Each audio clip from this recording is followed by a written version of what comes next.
əziz izləyicilər. Gördüyünüz kimi həm dərvazanın üstü, həm qaraj kimi istifadə olunacaq. Oradakı resika kimi gördüyünüz profilləri bastırıb üstündən belə dam yığmışıq. Kim belə dam yığdırmaq istəsə müraciət edə bilər.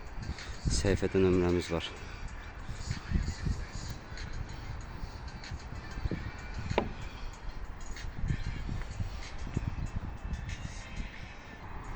İnşallah yekununu çəkib paylaşacağım.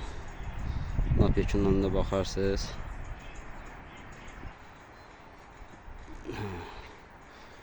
Gördüyünüz kimi əziz izləyicilər,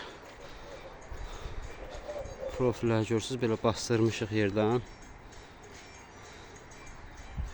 Büyük qazı bastırıb yuxarısına da bir dənə kutu profil işləyib damımızı yığmışıq. Bax, gördüyünüz kimi belə bir dam çıxıb. İnşallah o qabağı da qapının dərvazanın üstündə belə bax bu qaydada bağlayırıq çölə çıxıntı ilə. Bu da gördüyünüz kimi izləyicilər, bizim dərvazanın çöl hissəsi, bir belə də çölə çıxıntı vermişik ki, həmin dərvazanın çöldən yağış vurmasın, həm içərdən 1 metr 30 sm çıxıntı vermişik. İnşallah yekununu çəkib paylaşacağım, izləyərsiniz. Kanalıma abunə olun ki videolarımızın davamı gəlsin.